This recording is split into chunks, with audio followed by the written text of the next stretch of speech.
안녕하세요. 역사의 뒤안길, 그리고 인간의 마음 깊은 곳에 숨겨진 이야기들을 탐색하는 시간입니다. 세상에는 단순히 선과 악으로 나눌 수 없는 복잡한 사건들이 존재합니다. 오늘 우리가 함께 들여다볼 이야기는 바로 그런 사건 중 하나입니다. 한 사람의 따뜻했던 삶이 어떻게 한순간에 쓰러져 갔는지, 그리고 그 이면에 숨겨진 인간의 비뚤어진 심리가 어떻게 법정이라는 무대 위에서 추악하게 드러났는지를 따라가 보겠습니다. 이런 이야기에 귀를 기울이는 것만으로도 우리는 세상을 조금 더 밝힐 수 있습니다. 잠시 시간을 내어 구독과 좋아요를 눌러주시면 저희가 더 많은 의미 있는 이야기를 전달하는 데 큰 힘이 됩니다. 여러분의 작은 관심이 저희에게는 큰 격려가 됩니다. 56세의 제니퍼 린 풀포드.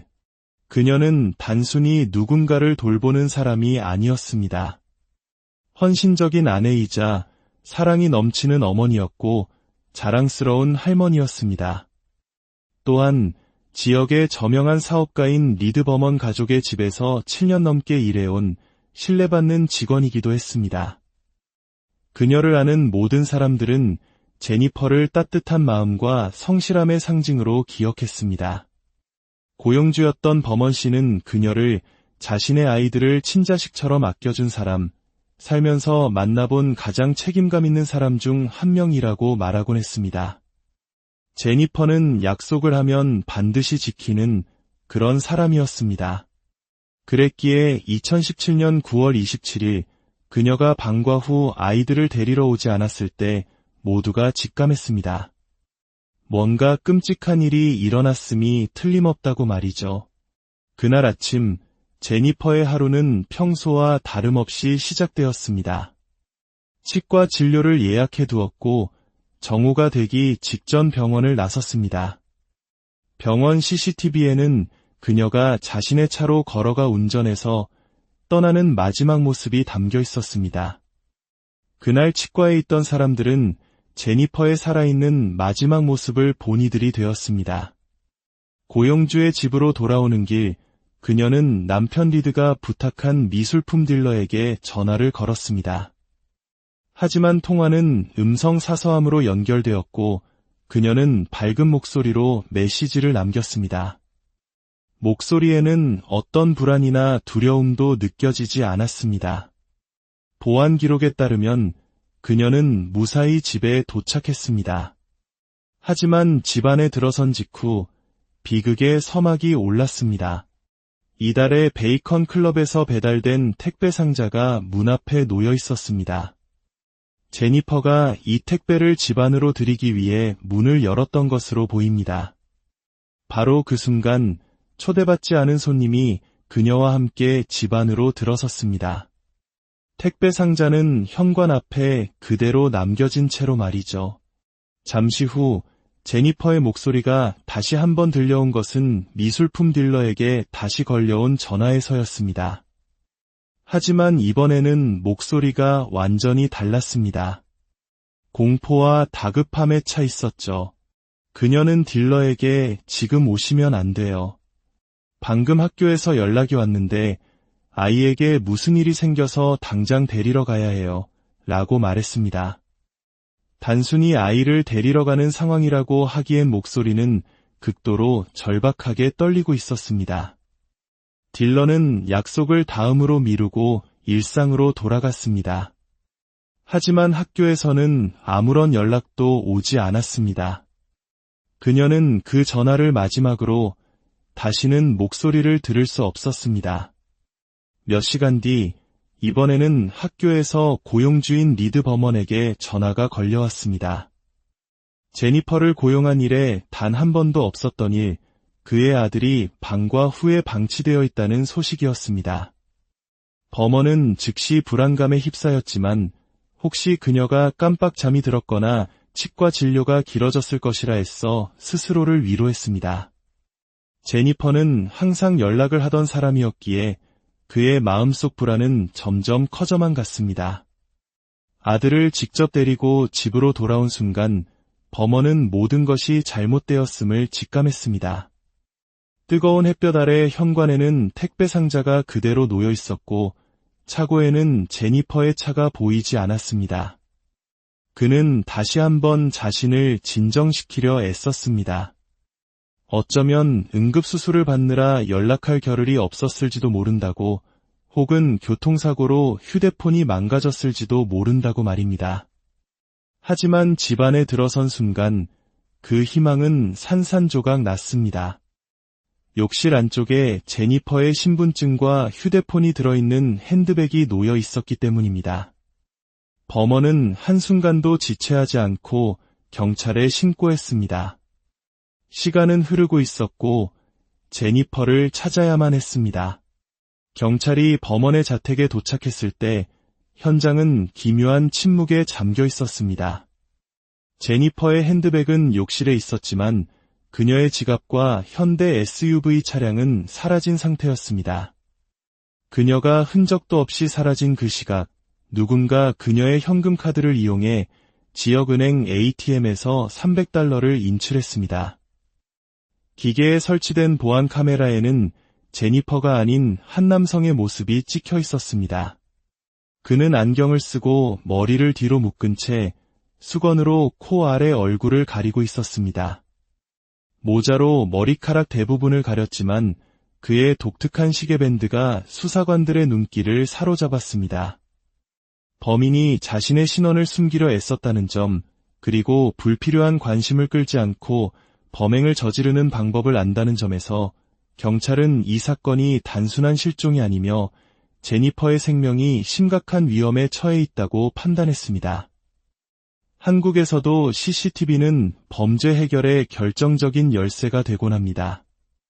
이 사건에서도 마찬가지였습니다. 범인이 남긴 작은 단서 하나가 거대한 어둠의 실체를 밝혀낼 빛이 될 수 있었습니다. 제니퍼의 남편과 경찰은 그녀의 차량을 찾기 위해 총력을 기울였습니다. 다행히 차량에는 원격 추적 서비스가 설치되어 있었고 하루 만에 한 주차장에서 차량을 발견할 수 있었습니다. 하지만 안타깝게도 그녀는 차 안에 없었습니다. 바로 그 무렵 ATM에 나타났던 남성이 다른 기계에서 또다시 돈을 인출했습니다. 그런데 이번에는 무슨 이유에선지 얼굴을 가리지 않았습니다. 그의 얼굴이 카메라에 선명하게 포착된 것입니다. 사건 해결의 결정적인 돌파구가 마련되는 순간이었습니다. 하지만 그 기쁨도 잠시 모두가 바라지 않았던 최악의 소식이 전해졌습니다. 제니퍼가 실종된 지 3일째 되던 날, 그녀의 시신이 한적한 숲속에서 발견되었습니다. 그녀의 모습은 참혹했습니다. 머리는 목부터 귀 위까지 전부 강력 접착 테이프로 감겨 있었고 가슴과 등에는 여러 차례 칼에 찔린 상처가 있었습니다. 그중 2번은 심장을 관통했습니다. 두 손은 케이블 타이로 뒤에서 묶여 있었고 다리 역시 테이프로 결박된 상태였습니다. 부검 결과 사인은 자상과 질식사 모두에 의한 것으로 밝혀졌습니다. 시신 근처에서는 범행에 사용된 것으로 보이는 칼이 발견되었습니다. 언제나 친절하고 다정했던 제니퍼의 끔찍한 죽음은 가족과 친구들에게 엄청난 충격을 안겨주었습니다. 수사관들은 이토록 잔혹한 범행 수법으로 보아 범인이 제니퍼 자체의 원한이 있었다기보다는 다른 누군가에 대한 분노를 그녀에게 투영한 대리 희생양으로 삼았을 가능성이 높다고 판단했습니다. 사건은 이제 납치에서 살인으로 전환되었습니다. 경찰의 유일한 단서는 ATM 영상 속 남성이었습니다. 경찰은 그의 사진을 언론에 공개하고 지역 보호관찰관들에게 신원 확인을 요청했습니다. 응답은 즉시 돌아왔습니다. 한 보호관찰관이 사진 속 남성이 스콧 넬슨이라는 인물이라고 지목한 것입니다. 넬슨은 엄청난 전과 기록을 가진 인물이었습니다. 심지어 자신의 아버지를 납치해 은행에서 수천 달러를 인출하게 하고 가짜 폭탄으로 은행을 털었던 전적까지 있었습니다. 그의 과거 범죄는 제니퍼 사건과 유사한 점이 있었지만 한 가지 결정적인 차이가 있었습니다. 그는 과거에 피해자를 살해하지는 않았습니다. 감옥에서의 시간은 그에게 한 가지 잔인한 교훈을 가르쳐준 듯했습니다. 잡히지 않으려면 죽여야 한다는 것을. 제니퍼가 납치된 지 5일 후 스콧 넬슨은 체포되어 경찰서 취조실로 이송되었습니다. 넬슨이 취조실에 들어온 시간은 저녁 6시 49분. 형사들은 그를 약 4시간 가까이 홀로 내버려 두었습니다. 범죄자에게 심리적 압박을 가하기 위한 전형적인 수사 기법입니다. 하지만 넬슨은 법 집행이 낯선 인물이 아니었습니다. 그는 태연하게 테이블에 머리를 대고 휴식을 취했고 화장실에 가고 싶다고 말하기도 했습니다. 오랜 기다림은 그에게 아무런 영향을 주지 못하는 듯 보였습니다. 취조가 시작되자 형사들은 친근한 분위기를 조성하며 대화를 이끌어가려 했습니다. 하지만 넬슨은 조금도 위축되지 않았습니다. 그는 마치 당연하다는 듯이 배가 고프니 먹을 것을 달라고 요구했습니다. 극도의 스트레스 상황에서 식욕을 느끼는 것은 일반적이지 않습니다. 이는 그가 이 상황을 전혀 두려워하지 않는다는 것을 보여주는 증거였습니다. 그에게 최악의 시나리오는 다시 감옥으로 돌아가는 것뿐이었고 그는 그것을 아무렇지 않게 받아들이고 있었습니다. 결국 넬슨은 변호사를 요구했고 취조는 그대로 종료되었습니다. 그는 처음부터 끝까지 상황을 완전히 통제하고 있었습니다. 그리고 재판이 시작되었습니다. 스콧 넬슨은 모든 혐의에 대해 무죄를 주장했습니다. 하지만 역설적이게도 그는 자신이 제니퍼를 죽였다는 사실 자체를 부인하지는 않았습니다. 그의 변론은 상식을 벗어나는 것이었습니다. 그는 자신의 보호관찰관이었던 훌리오 도밍게스 때문에 자신이 직장에서 해고되고 노숙자가 되었으며 그로 인해 어쩔 수 없이 범죄를 저지르게 되었다고 주장했습니다. 즉, 제니퍼의 죽음은 전적으로 보호관찰관 탓이라는 것이었습니다. 이해하기 힘든 변명입니다. 한국의 재판에서도 종종 기상천외한 주장들이 나오지만 넬슨의 주장은 그 중에서도 특히 악의적으로 느껴집니다. 그는 반성이 아니라 책임을 전가하고 시스템 자체를 조롱하려 했습니다. 그의 변호사조차 변론을 제대로 이어가지 못할 정도였습니다. 넬슨은 재판 내내 피해자 가족을 향해 윙크를 하거나 판사에게 꾸중을 들을 정도로 소란을 피우는 등 법정을 자신의 연극 무대로 만들었습니다. 그리고 마침내 그는 자신의 주장을 펼치기 위해 직접 증인석에 섰습니다. 검사의 신문이 시작되었습니다. 제니퍼 풀포드의 죽음에 책임이 있는 사람은 훌리오 도밍게스입니까? 넬슨은 네라고 답했습니다. 검사가 다시 물었습니다. 도밍게스가 제니퍼 풀포드를 죽였습니까? 넬슨은 말했습니다. 아니요. 누가 그녀를 죽였습니까? 제가 죽였습니다. 그는 망설임 없이 그리고 아무런 죄책감 없이 말했습니다. 그러고는 보호관찰관이 자신의 고용주에게 과거 전과를 폭로하는 바람에 모든 것을 잃었다고 장황하게 설명하기 시작했습니다. 물론 이는 사실과 달랐습니다. 보호관찰관은 규정에 따라 고용주에게 넬슨의 위험성을 알렸을 뿐이고 고용주는 가족의 안전을 위해 그를 해고한 것이었습니다. 하지만 넬슨의 세상에서 모든 것은 남의 탓이었습니다. 아버지를 납치했던 것도, 은행을 털었던 것도, 그리고 무고한 여성을 살해한 것도 모두 정당화될 수 있는 행동이었습니다. 검사는 그의 주장의 허점을 파고들었습니다. 당신은 범행 몇 주 전 월마트에서 강력 접착 테이프, 케이블 타이, 그리고 칼을 구입했습니다. 맞습니까? 넬슨은 태연하게 네, 맞습니다. 라고 대답했습니다. 그는 정부에 의해 길거리로 내몰린 자신을 지키기 위한 계획이었다고 말했습니다. 개를 계속 걷어차면 결국 물어버리는 법이죠. 이는 명백한 계획살인이었음을 스스로 인정하는 발언이었습니다. 넬슨은 증언 내내 오만하고 냉소적인 태도를 유지했습니다. 그는 검사의 질문을 비웃고 재판 과정을 게임이라고 칭하며 자신이 모든 것을 통제하고 있다는 듯 행동했습니다. 그는 심지어 제니퍼를 살해하기 한 달 전 보호관찰관을 총으로 쏘려고 했지만 하나님의 은혜로 그가 살아남았다는 황당한 주장까지 펼쳤습니다.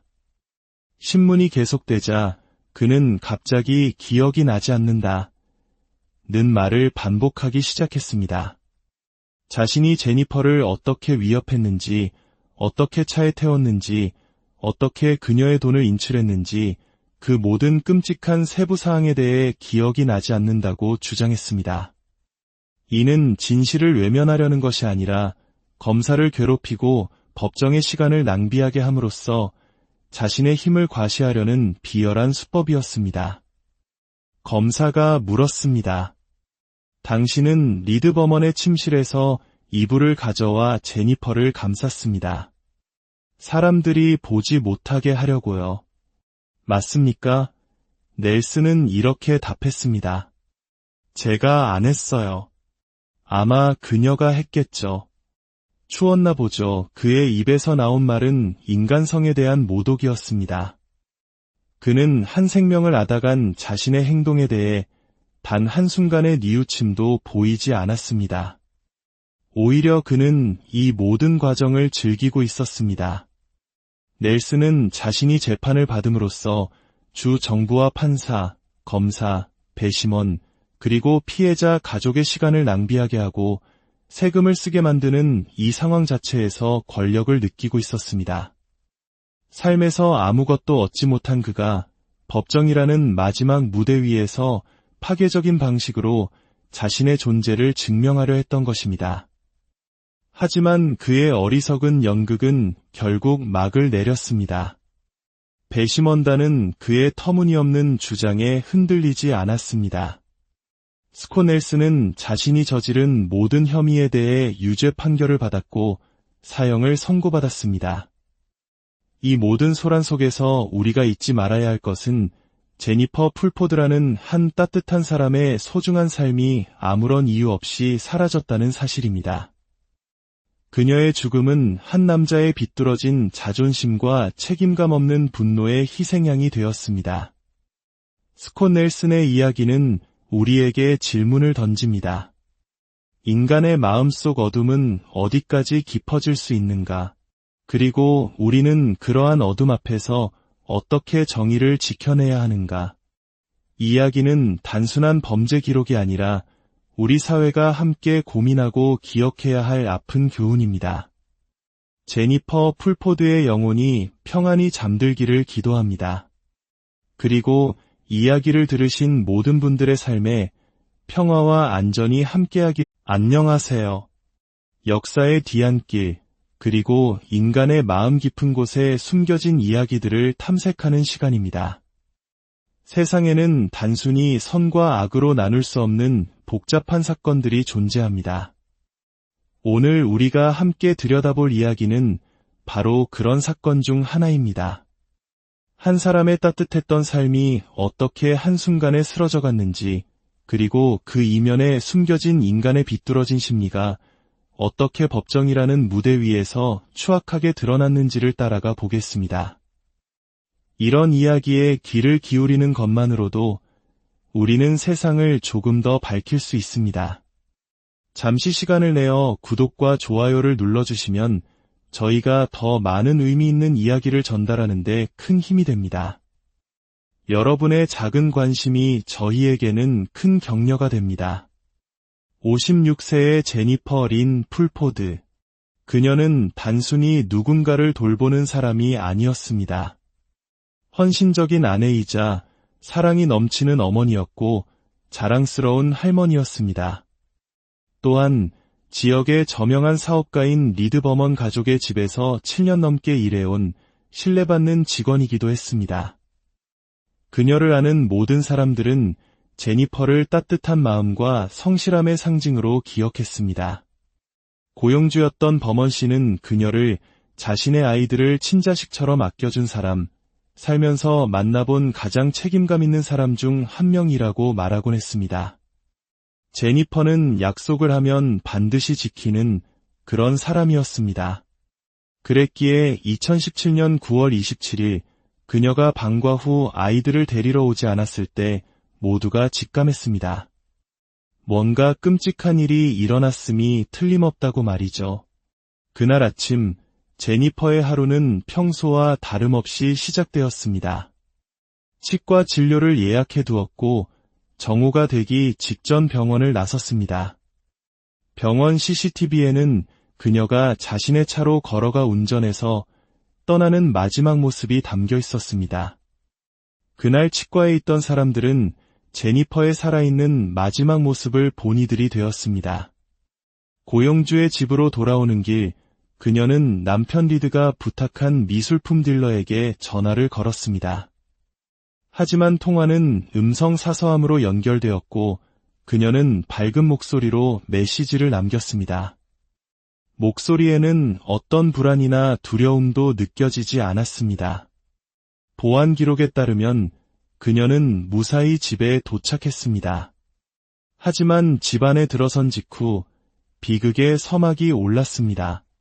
이달의 베이컨 클럽에서 배달된 택배 상자가 문 앞에 놓여 있었습니다. 제니퍼가 이 택배를 집 안으로 들이기 위해 문을 열었던 것으로 보입니다. 바로 그 순간 초대받지 않은 손님이 그녀와 함께 집 안으로 들어섰습니다. 택배 상자는 현관 앞에 그대로 남겨진 채로 말이죠. 잠시 후 제니퍼의 목소리가 다시 한번 들려온 것은 미술품 딜러에게 다시 걸려온 전화에서였습니다. 하지만 이번에는 목소리가 완전히 달랐습니다. 공포와 다급함에 차 있었죠. 그녀는 딜러에게 지금 오시면 안 돼요. 방금 학교에서 연락이 왔는데 아이에게 무슨 일이 생겨서 당장 데리러 가야 해요. 라고 말했습니다. 단순히 아이를 데리러 가는 상황이라고 하기엔 목소리는 극도로 절박하게 떨리고 있었습니다. 딜러는 약속을 다음으로 미루고 일상으로 돌아갔습니다. 하지만 학교에서는 아무런 연락도 오지 않았습니다. 그녀는 그 전화를 마지막으로 다시는 목소리를 들을 수 없었습니다. 몇 시간 뒤, 이번에는 학교에서 고용주인 리드 버먼에게 전화가 걸려왔습니다.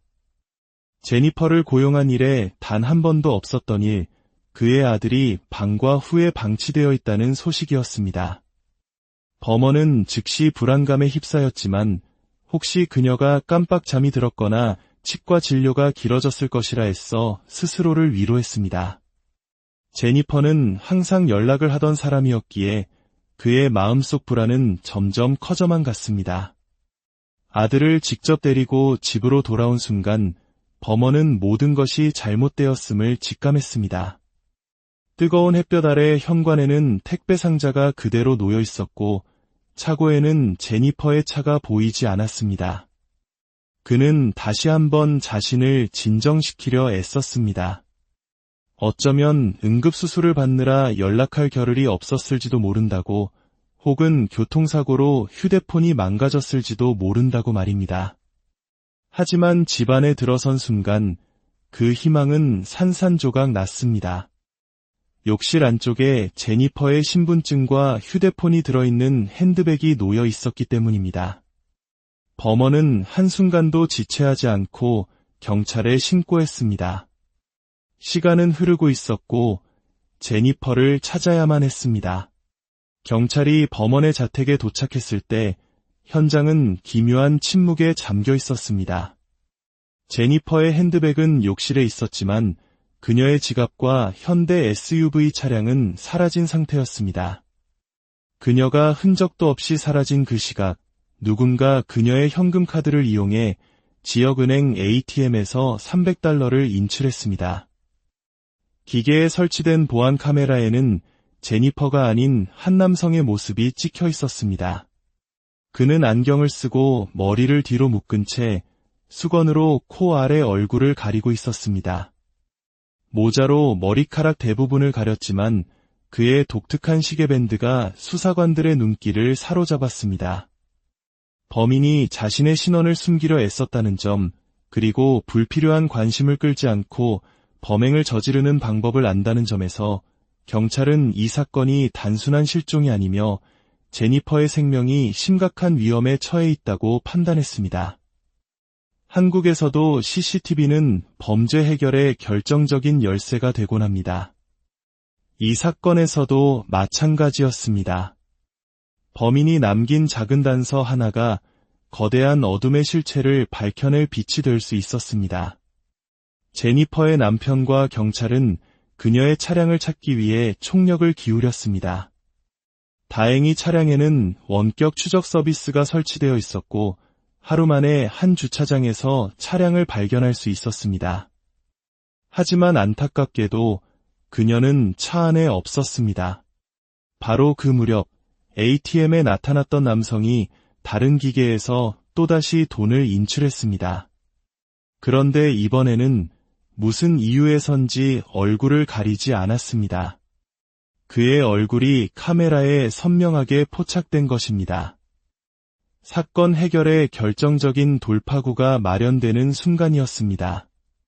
하지만 그 기쁨도 잠시 모두가 바라지 않았던 최악의 소식이 전해졌습니다. 제니퍼가 실종된 지 3일째 되던 날, 그녀의 시신이 한적한 숲속에서 발견되었습니다. 그녀의 모습은 참혹했습니다. 머리는 목부터 귀 위까지 전부 강력 접착 테이프로 감겨 있었고 가슴과 등에는 여러 차례 칼에 찔린 상처가 있었습니다. 그중 2번은 심장을 관통했습니다. 두 손은 케이블 타이로 뒤에서 묶여 있었고 다리 역시 테이프로 결박된 상태였습니다. 부검 결과 사인은 자상과 질식사 모두에 의한 것으로 밝혀졌습니다. 시신 근처에서는 범행에 사용된 것으로 보이는 칼이 발견되었습니다. 언제나 친절하고 다정했던 제니퍼의 끔찍한 죽음은 가족과 친구들에게 엄청난 충격을 안겨주었습니다. 수사관들은 이토록 잔혹한 범행 수법으로 보아 범인이 제니퍼 자체의 원한이 있었다기보다는 다른 누군가에 대한 분노를 그녀에게 투영한 대리 희생양으로 삼았을 가능성이 높다고 판단했습니다. 사건은 이제 납치에서 살인으로 전환되었습니다. 경찰의 유일한 단서는 ATM 영상 속 남성이었습니다. 경찰은 그의 사진을 언론에 공개하고 지역 보호관찰관들에게 신원 확인을 요청했습니다. 응답은 즉시 돌아왔습니다. 한 보호관찰관이 사진 속 남성이 스콧 넬슨이라는 인물이라고 지목한 것입니다. 넬슨은 엄청난 전과 기록을 가진 인물이었습니다. 심지어 자신의 아버지를 납치해 은행에서 수천 달러를 인출하게 하고 가짜 폭탄으로 은행을 털었던 전적까지 있었습니다. 그의 과거 범죄는 제니퍼 사건과 유사한 점이 있었지만 한 가지 결정적인 차이가 있었습니다. 그는 과거에 피해자를 살해하지는 않았습니다. 감옥에서의 시간은 그에게 한 가지 잔인한 교훈을 가르쳐준 듯했습니다. 잡히지 않으려면 죽여야 한다는 것을. 제니퍼가 납치된 지 5일 후 스콧 넬슨은 체포되어 경찰서 취조실로 이송되었습니다. 넬슨이 취조실에 들어온 시간은 저녁 6시 49분. 형사들은 그를 약 4시간 가까이 홀로 내버려 두었습니다.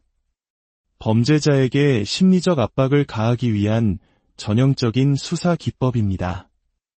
하지만 넬슨은 법 집행이 낯선 인물이 아니었습니다.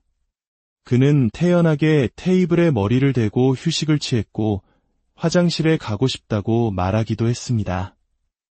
오랜 기다림은 그에게 아무런 영향을 주지 못하는 듯 보였습니다.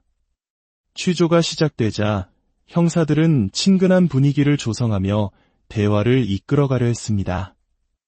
하지만 넬슨은 조금도 위축되지 않았습니다. 그는 마치 당연하다는 듯이 배가 고프니 먹을 것을 달라고 요구했습니다. 극도의 스트레스 상황에서 식욕을 느끼는 것은 일반적이지 않습니다. 이는 그가 이 상황을 전혀 두려워하지 않는다는 것을 보여주는 증거였습니다. 그에게 최악의 시나리오는 다시 감옥으로 돌아가는 것뿐이었고, 그는 그것을 아무렇지 않게 받아들이고 있었습니다. 결국 넬슨은 변호사를 요구했고, 취조는 그대로 종료되었습니다. 그는 처음부터 끝까지 상황을 완전히 통제하고 있었습니다. 그리고 재판이 시작되었습니다. 스콧 넬슨은 모든 혐의에 대해 무죄를 주장했습니다. 하지만 역설적이게도 그는 자신이 제니퍼를 죽였다는 사실 자체를 부인하지는 않았습니다. 그의 변론은 상식을 벗어나는 것이었습니다. 그는 자신의 보호관찰관이었던 훌리오 도밍게스 때문에 자신이 직장에서 해고되고 노숙자가 되었으며 그로 인해 어쩔 수 없이 범죄를 저지르게 되었다고 주장했습니다. 즉, 제니퍼의 죽음은 전적으로 보호관찰관 탓이라는 것이었습니다. 이해하기 힘든 변명입니다. 한국의 재판에서도 종종 기상천외한 주장들이 나오지만 넬슨의 주장은 그 중에서도 특히 악의적으로 느껴집니다. 그는 반성이 아니라 책임을 전가하고 시스템 자체를 조롱하려 했습니다. 그의 변호사조차 변론을 제대로 이어가지 못할 정도였습니다. 넬슨은 재판 내내 피해자 가족을 향해 윙크를 하거나 판사에게 꾸중을 들을 정도로 소란을 피우는 등 법정을 자신의 연극 무대로 만들었습니다. 그리고 마침내 그는 자신의 주장을 펼치기 위해 직접 증인석에 섰습니다. 검사의 신문이 시작되었습니다. 제니퍼 풀포드의 죽음에 책임이 있는 사람은 훌리오 도밍게스입니까? 넬슨은 네라고 답했습니다. 검사가 다시 물었습니다. 도밍게스가 제니퍼 풀포드를 죽였습니까? 넬슨은 말했습니다. 아니요. 누가 그녀를 죽였습니까? 제가 죽였습니다. 그는 망설임 없이 그리고 아무런 죄책감 없이 말했습니다. 그러고는 보호관찰관이 자신의 고용주에게 과거 전과를 폭로하는 바람에 모든 것을 잃었다고 장황하게 설명하기 시작했습니다. 물론 이는 사실과 달랐습니다. 보호관찰관은 규정에 따라 고용주에게 넬슨의 위험성을 알렸을 뿐이고 고용주는 가족의 안전을 위해 그를 해고한 것이었습니다. 하지만 넬슨의 세상에서 모든 것은 남의 탓이었습니다. 아버지를 납치했던 것도, 은행을 털었던 것도, 그리고 무고한 여성을 살해한 것도 모두 정당화될 수 있는 행동이었습니다. 검사는 그의 주장의 허점을 파고들었습니다. 당신은 범행 몇 주 전 월마트에서 강력 접착 테이프, 케이블 타이, 그리고 칼을 구입했습니다. 맞습니까? 넬슨은 태연하게 네, 맞습니다. 라고 대답했습니다. 그는 정부에 의해 길거리로 내몰린 자신을 지키기 위한 계획이었다고 말했습니다. 개를 계속 걷어차면 결국 물어버리는 법이죠. 이는 명백한 계획살인이었음을 스스로 인정하는 발언이었습니다. 넬슨은 증언 내내 오만하고 냉소적인 태도를 유지했습니다. 그는 검사의 질문을 비웃고 재판 과정을 게임이라고 칭하며 자신이 모든 것을 통제하고 있다는 듯 행동했습니다. 그는 심지어 제니퍼를 살해하기 한 달 전 보호관찰관을 총으로 쏘려고 했지만 하나님의 은혜로 그가 살아남았다는 황당한 주장까지 펼쳤습니다. 신문이 계속되자 그는 갑자기 기억이 나지 않는다 는 말을 반복하기 시작했습니다. 자신이 제니퍼를 어떻게 위협했는지, 어떻게 차에 태웠는지, 어떻게 그녀의 돈을 인출했는지 그 모든 끔찍한 세부 사항에 대해 기억이 나지 않는다고 주장했습니다. 이는 진실을 외면하려는 것이 아니라 검사를 괴롭히고 법정의 시간을 낭비하게 함으로써 자신의 힘을 과시하려는 비열한 수법이었습니다. 검사가 물었습니다. 당신은 리드 버먼의 침실에서 이불을 가져와 제니퍼를 감쌌습니다. 사람들이 보지 못하게 하려고요. 맞습니까? 넬슨은 이렇게 답했습니다. 제가 안 했어요. 아마 그녀가 했겠죠. 추웠나 보죠. 그의 입에서 나온 말은 인간성에 대한 모독이었습니다. 그는 한 생명을 앗아간 자신의 행동에 대해 단 한순간의 뉘우침도 보이지 않았습니다. 오히려 그는 이 모든 과정을 즐기고 있었습니다. 넬슨은 자신이 재판을 받음으로써 주 정부와 판사, 검사, 배심원, 그리고 피해자 가족의 시간을 낭비하게 하고 세금을 쓰게 만드는 이 상황 자체에서 권력을 느끼고 있었습니다. 삶에서 아무것도 얻지 못한 그가 법정이라는 마지막 무대 위에서 파괴적인 방식으로 자신의 존재를 증명하려 했던 것입니다. 하지만 그의 어리석은 연극은 결국 막을 내렸습니다. 배심원단은 그의 터무니없는 주장에 흔들리지 않았습니다. 스콧 넬슨은 자신이 저지른 모든 혐의에 대해 유죄 판결을 받았고 사형을 선고받았습니다. 이 모든 소란 속에서 우리가 잊지 말아야 할 것은 제니퍼 풀포드라는 한 따뜻한 사람의 소중한 삶이 아무런 이유 없이 사라졌다는 사실입니다. 그녀의 죽음은 한 남자의 비뚤어진 자존심과 책임감 없는 분노의 희생양이 되었습니다. 스콧 넬슨의 이야기는 우리에게 질문을 던집니다. 인간의 마음속 어둠은 어디까지 깊어질 수 있는가? 그리고 우리는 그러한 어둠 앞에서 어떻게 정의를 지켜내야 하는가? 이야기는 단순한 범죄 기록이 아니라 우리 사회가 함께 고민하고 기억해야 할 아픈 교훈입니다. 제니퍼 풀포드의 영혼이 평안히 잠들기를 기도합니다.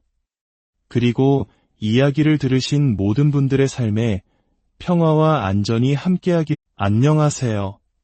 역사의 뒤안길, 그리고 인간의 마음 깊은 곳에 숨겨진 이야기들을 탐색하는 시간입니다. 세상에는 단순히 선과 악으로 나눌 수 없는 복잡한 사건들이 존재합니다.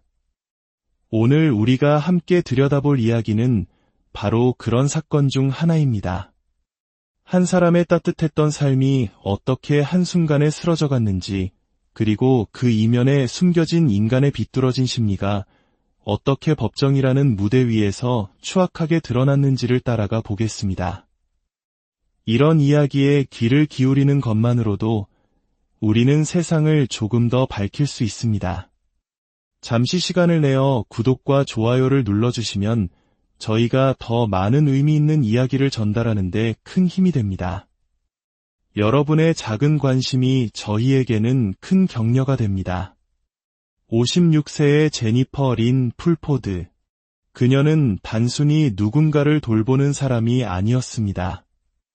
헌신적인 아내이자 사랑이 넘치는 어머니였고 자랑스러운 할머니였습니다. 또한 지역의 저명한 사업가인 리드 버먼 가족의 집에서 7년 넘게 일해온 신뢰받는 직원이기도 했습니다. 그녀를 아는 모든 사람들은 제니퍼를 따뜻한 마음과 성실함의 상징으로 기억했습니다. 고용주였던 버먼 씨는 그녀를 자신의 아이들을 친자식처럼 아껴준 사람, 살면서 만나본 가장 책임감 있는 사람 중 한 명이라고 말하곤 했습니다. 제니퍼는 약속을 하면 반드시 지키는 그런 사람이었습니다. 그랬기에 2017년 9월 27일 그녀가 방과 후 아이들을 데리러 오지 않았을 때 모두가 직감했습니다. 뭔가 끔찍한 일이 일어났음이 틀림없다고 말이죠. 그날 아침 제니퍼의 하루는 평소와 다름없이 시작되었습니다.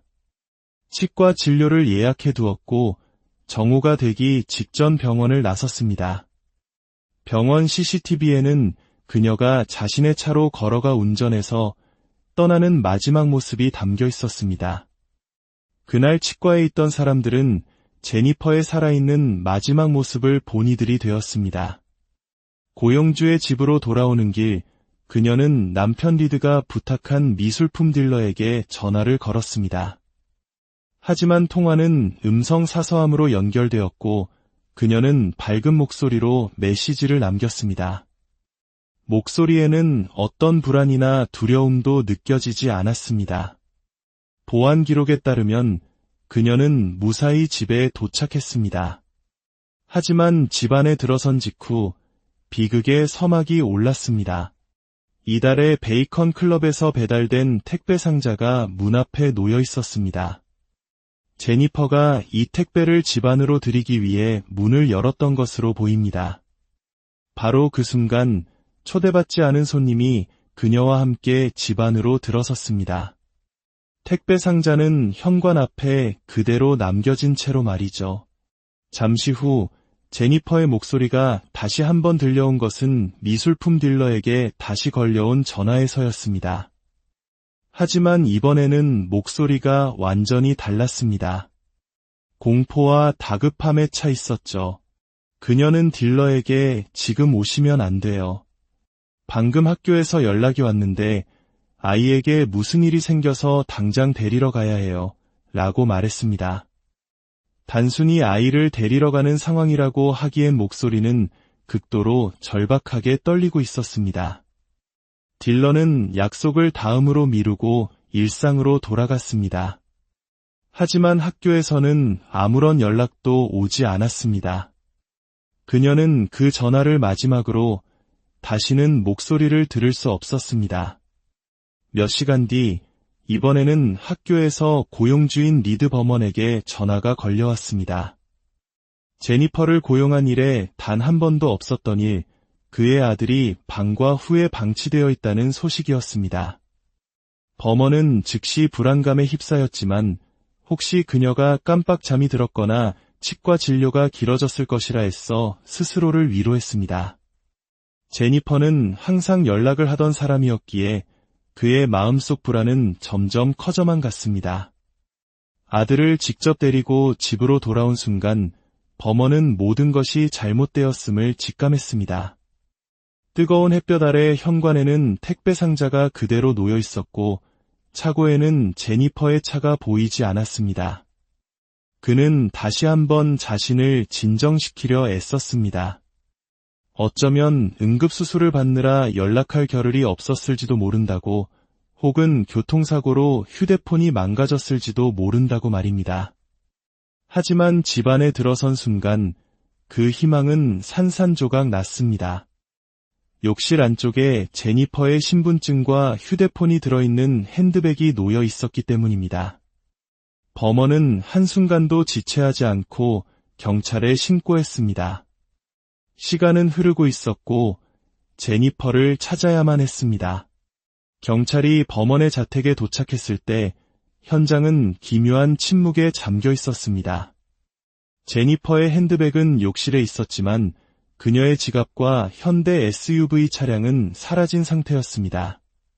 그녀가 흔적도 없이 사라진 그 시각, 누군가 그녀의 현금 카드를 이용해 지역은행 ATM에서 $300를 인출했습니다. 기계에 설치된 보안 카메라에는 제니퍼가 아닌 한 남성의 모습이 찍혀 있었습니다. 그는 안경을 쓰고 머리를 뒤로 묶은 채 수건으로 코 아래 얼굴을 가리고 있었습니다. 모자로 머리카락 대부분을 가렸지만 그의 독특한 시계밴드가 수사관들의 눈길을 사로잡았습니다.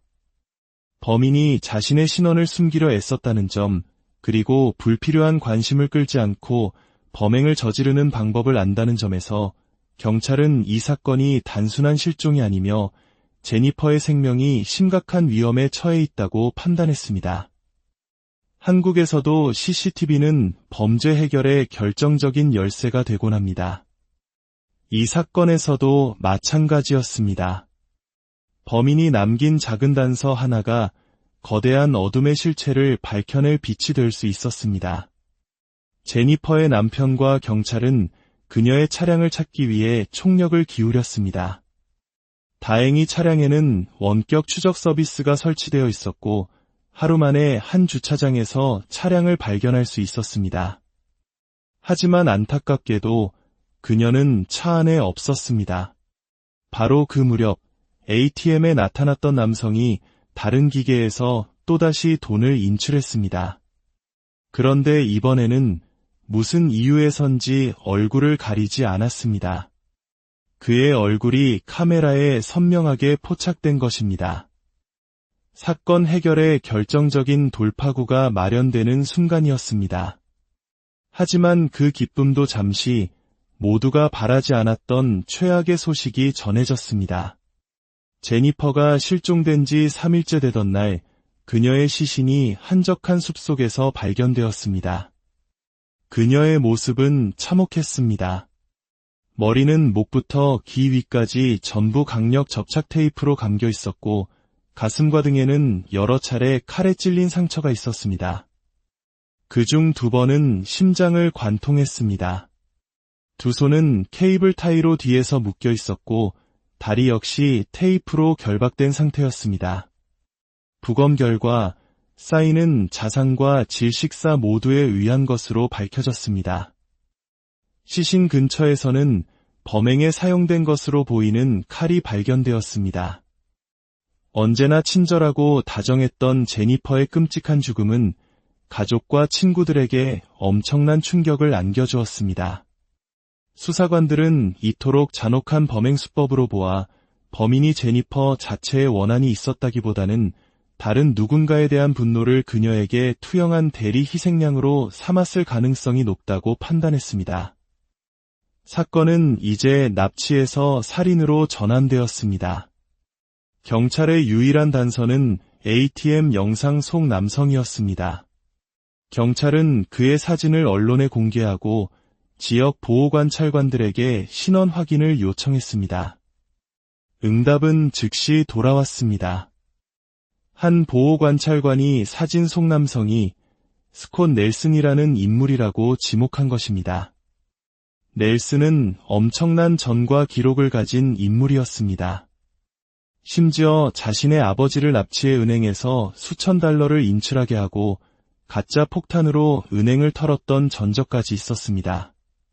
그의 과거 범죄는 제니퍼 사건과 유사한 점이 있었지만 한 가지 결정적인 차이가 있었습니다. 그는 과거에 피해자를 살해하지는 않았습니다. 감옥에서의 시간은 그에게 한 가지 잔인한 교훈을 가르쳐준 듯했습니다. 잡히지 않으려면 죽여야 한다는 것을. 제니퍼가 납치된 지 5일 후 스콧 넬슨은 체포되어 경찰서 취조실로 이송되었습니다. 넬슨이 취조실에 들어온 시간은 저녁 6시 49분. 형사들은 그를 약 4시간 가까이 홀로 내버려 두었습니다. 범죄자에게 심리적 압박을 가하기 위한 전형적인 수사 기법입니다. 하지만 넬슨은 법 집행이 낯선 인물이 아니었습니다.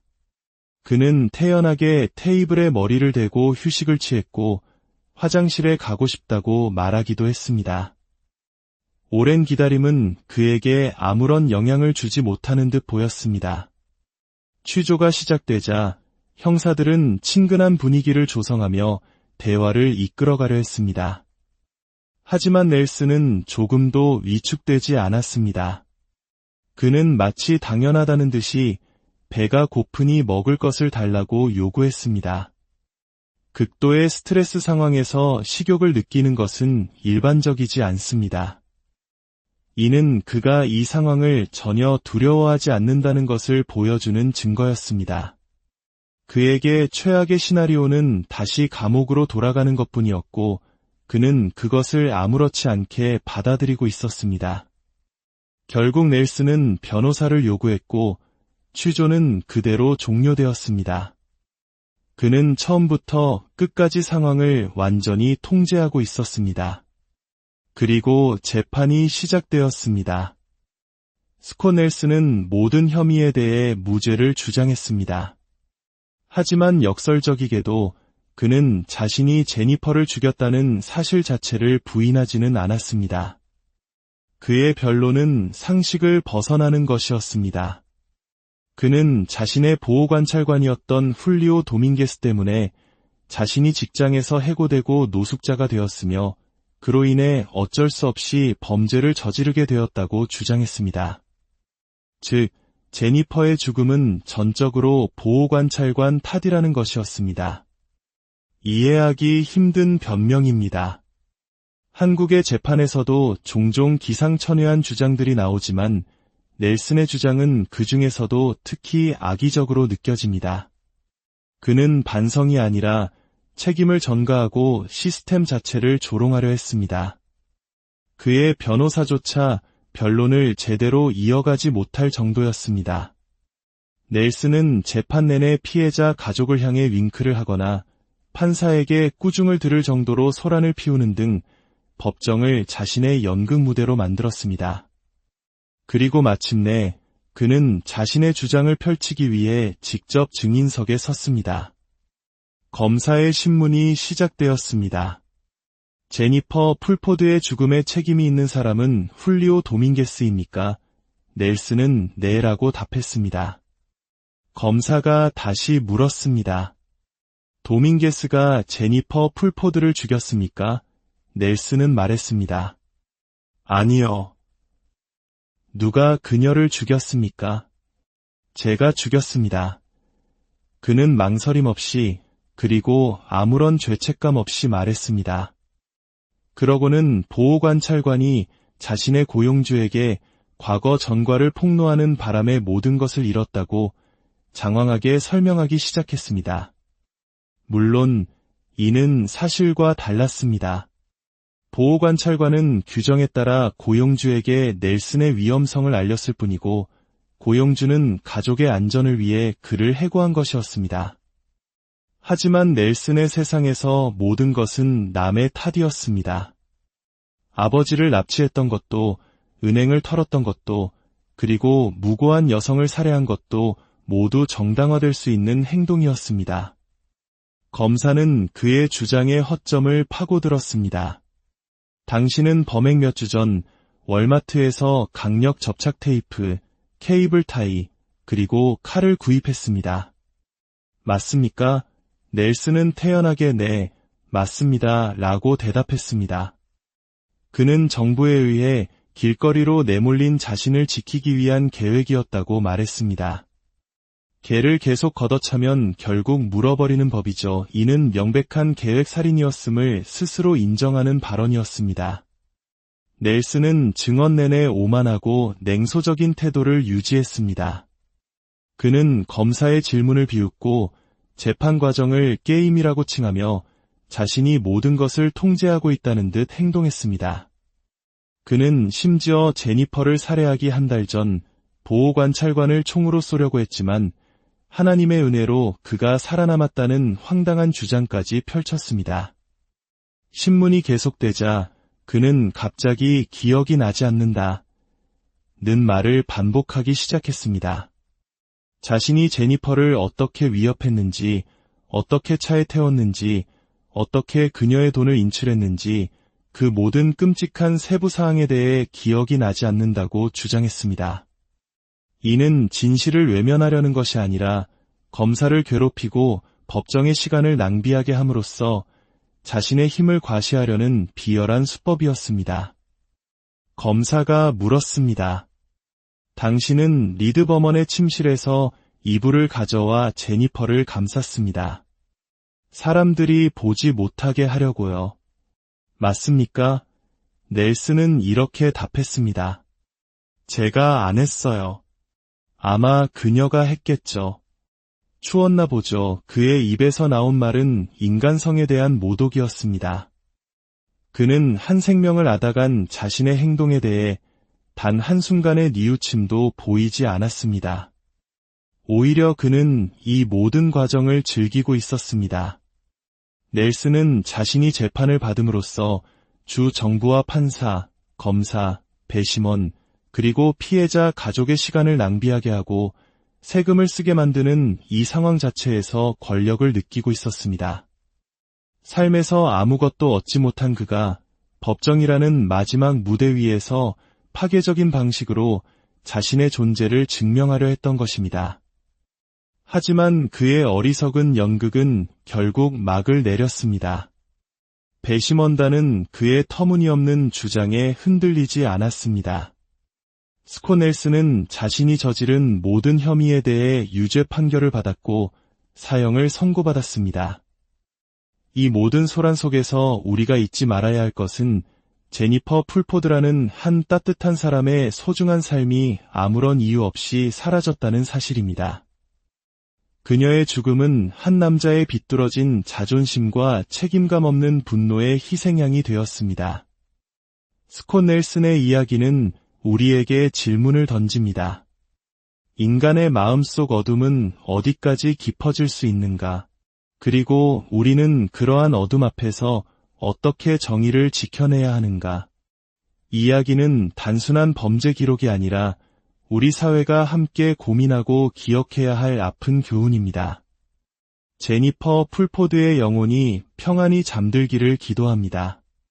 그리고 이야기를 들으신 모든 분들의 삶에 평화와 안전이 함께하길. 안녕하세요.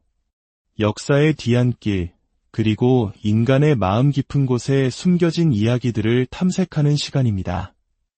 세상에는 단순히 선과 악으로 나눌 수 없는 복잡한 사건들이 존재합니다. 오늘 우리가 함께 들여다볼 이야기는 바로 그런 사건 중 하나입니다.